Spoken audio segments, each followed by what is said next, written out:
Alright, part 2. So, first one is just going to be a toe touch. So reach down, try to touch the toes if you're touching the shins, or if you have your elbows on the floor, it depends. And then you just come up. We're going to do an overhead reach, so my hands come to the side. Up, boom, touch. Arms to the side, then reach for the ceiling, and just try to keep it nice and fluid. If there's some point where you feel some tension, make sure you do some diaphragmatic breathing. If you don't know what that is, maybe you should have watched the breathing video. Alright, so 8 to 10 of that. And this can also be, at least the toe reach can be, your test when you start doing some other stuff that if you watch the first video. Okay. Another thing that, and a couple of these it's basically repeating what I've done in other videos, but, so, my knees are slightly bent. I'm holding on to my toes. I got my hands, toes, clamped down, and I'm going to try to straighten out as best I can. Don't feel any pain, so I'm good. I'm just feeling some tightness back here. So this was in one of the videos, and another one I like to do as far as increase hamstring flexibility. Another one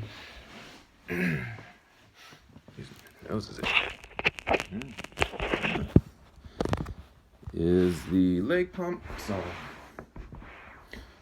I don't know what the best angle for this is. Maybe one up. So I'm on my back.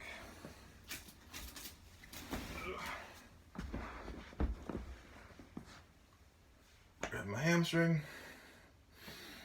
I'm relaxed within my head and shoulders, and then I'm going to try to flex my quad to straighten out my leg. And then relax. Breathe. If you want to get fancy with it, when you get to that in range of motion, I'm going to do some ankle circles. So here, I'm doing ankle circles. You can tell through my calf that I'm moving here. Head is relaxed. You can do 5 to 8 ankle circles. Same thing on the other side.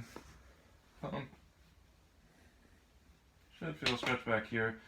If you don't, you can relax your toes. Usually I have people have it flexed. That way we're also getting some calf, but sometimes that can override that hamstring if you're focusing on that. Ankle circles each way. Again, yeah, I know, I actually wrote this down. Pretty awesome. And then you can do some downward dog. That's another good hamstring. Yeah, so I'm just trying to drive my hips up, keep the legs straight. You can do that, or you can bend the knees slightly. A little bit more shoulders, but that's another good one for your hamstrings. Standing scoop. I'm just really making up names right now. So I'm gonna step forward, knees bent, my toes. So if I'm here but the ground, you cannot see. But take my hands behind me, drive my hips back, and I'm gonna scoop. And just try to keep it dynamic.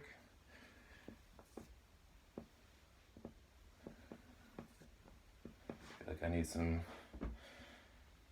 Native American flute going on when I do this. I don't know why that came to mind. I don't know why I said that out loud. But you always want to control your breathing. If you're just tensing up and not breathing and doing these stretches, there's basically not a whole lot of point. You won't really get anywhere.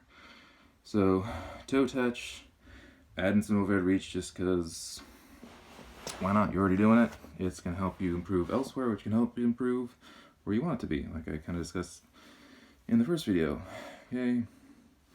Slight squat, grabbing your toes, and then hold on to your toes as you try to strengthen out or straighten out your knees. You got the knee pump. Oh, I think I have one more. I just don't know where I'm going to do it, but just you're going to have to use your imagination. Is you're going to do your leg lowers. Leg lowers were in the last video, but you're going to use a door frame to support one leg. So say I got door frame here supporting my leg, and I'm going to to do my leg lowers with the other one. So basically, we're just propping up one leg, or you can even use a yoga strap, or you can use a t-shirt or a towel just to hold on, and just keep that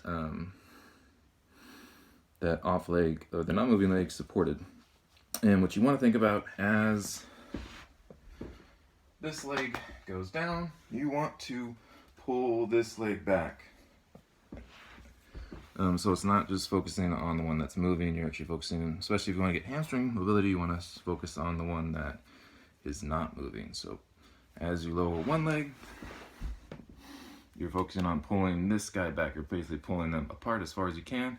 And what you don't want is that lower back to start to round. So try to press that into the ground the whole time as you're doing that. And you do 5 to 8 with that. So hopefully that helps. Oh, this one's going by, I thought it was going by pretty quick. It's 6 minutes. So yeah, if you have questions or if you have another request, maybe if I don't get a request, I'll just do same kind of deal, but for shoulders next time, which will be Friday. And I think I'll do videos Monday, Wednesday, Friday make the most sense. It's not too much, it's not too little. And hopefully you keep doing what you're doing and you're feeling good. Again, if you've experienced pain in this, don't do it. It's your body telling you no. So stay safe, stay healthy. Later.